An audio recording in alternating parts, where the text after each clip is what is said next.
हाँ देखिए, अब 5.2 एक्सरसाइज का 13th क्वेश्चन यानी 13वां क्वेश्चन है। 3 अंकों वाली कितनी संख्याएं 7 से विभाज्य हैं? ऐसा क्वेश्चन ज़्यादातर पूछा जाता है। देखो, 3 अंकों वाली कितनी संख्याएं, तो पहले तो हम समझ लें इसको। देखो, अगर मैं कहूँ कि एक अंक की बात करूँ तो 0 से लेके 9 तक एक अंक होते हैं। ठीक है, 2 अंक की बात करूँ, ये एक अंक। ठीक है, 2 अंक वाली बात करूँ तो ये होगा देखो 10 से लेके 99 तक, ये 2 अंक वाली संख्या है। इसमें 2 अंक हैं, देखो 1 2 है ना। और 3 अंक की बात करें तो 100 से लेके 100 में 3 अंक हो जाते हैं, 1 2 3। 100 से लेके 999 तक, ये 3 अंक, 3 अंकों वाली संख्या जो है इसमें 3 अंक हैं। तो अभी हम बात करेंगे इसकी 100 से लेके 999 तक। तो यहाँ कह रहे हैं 3 अंकों वाली कितनी संख्याएं 7 से विभाज्य हैं। 3 अंकों वाली कितनी संख्याएं 7 से विभाज्य हैं। अब इसमें 7 से जो संख्या कट रही हैं वो पूरी संख्याएं बतानी है। जो 100 से लेके 999 तक कौन कौन सी संख्याएं 7 से कट जाएंगी यानी विभाजित हो जाएंगी। समझ में आ रही बात? तो अब क्या करेंगे, यहाँ पे इसका एपी बनाएंगे हम। ठीक है, हल हल में हम सीधे इसको देखो एपी, यहाँ पे हम एपी इसका जब बनाएंगे तो यहाँ पे देखो छोटी संख्याएं अगर ये बात करें तो 101, 102, 103, 104, 105, 106, 107 इस तरह लिख ली मैंने।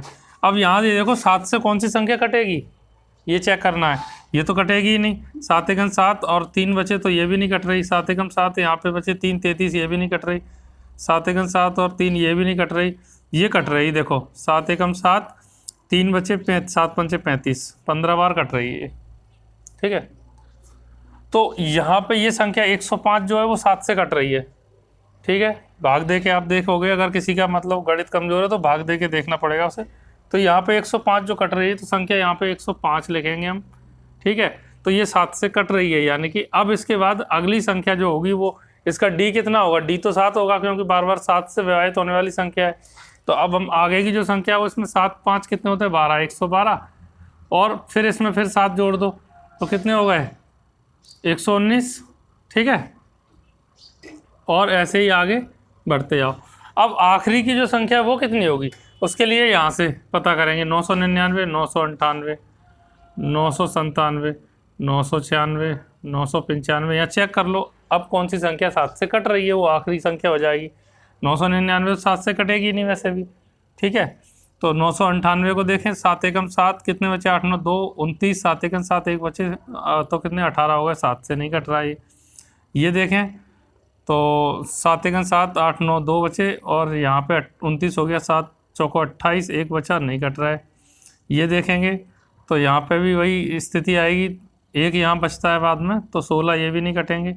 तो यहाँ पे 9 9 4 ये कटेगा जाके, क्यों, देखो 9 9 4 यहाँ पे अगर हम 7 से काट रहे हैं तो 7 एकम 7, तो ये 2 बचा, यहाँ पे 9, 7 चौको 28, यहाँ पे एक बचा, ये 4, 7 दूनी 14। ठीक है ना, तो यहाँ पे 142 बार ये कट रहा है, लेकिन ये सब नहीं लिखना, हमें सिर्फ ये देखना था कि ये संख्या कटेगी 7 से। तो यहाँ पे हम लिखेंगे 9 9 4, ये आखिरी संख्या हमारी आ गई ना, इससे बाद वाली तो ये कट ही नहीं रही है 999 तक। तो ये जो है एक एपी बन गया, एपी यानी समांतर श्रेणी बन गई इसकी, जो संख्या 7 से विभाजित होंगी उसकी। तो 3 अंकों वाली संख्या जो 7 से विभाजित होंगी उसका एपी ये बन जाएगा। अब इस एपी में से हमें क्या करना है, ये सब रफ कार्य में आ जाएगा। रफ कार्य आप चाहें तो उस जो कॉपी मिलती है पेपर में उसमें साइड में इस तरह लिख सकते हैं, ऊपर लिख देंगे रफ कार्य। तो इस तरह से अगर सॉल्व करते हैं तो और अच्छा है।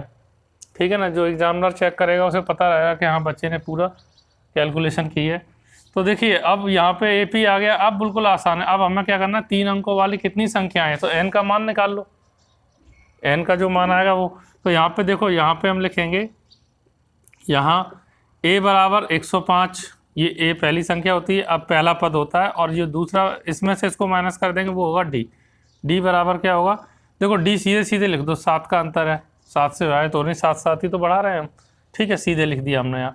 और ए एन जो अंतिम पद है वो ए एन, और इसकल टू ये है 9 9 4। ठीक है, तो अब हम सूत्र लगा देंगे यहाँ पे, इसलिए ए एन बराबर होता है N A plus N minus 1 D. ये सूत्र हमने यहाँ लगाया, ए एन का मान लिख दिया 9 9 4 और ये ए का मान 105 प्लस n-1 और डी का मान 7।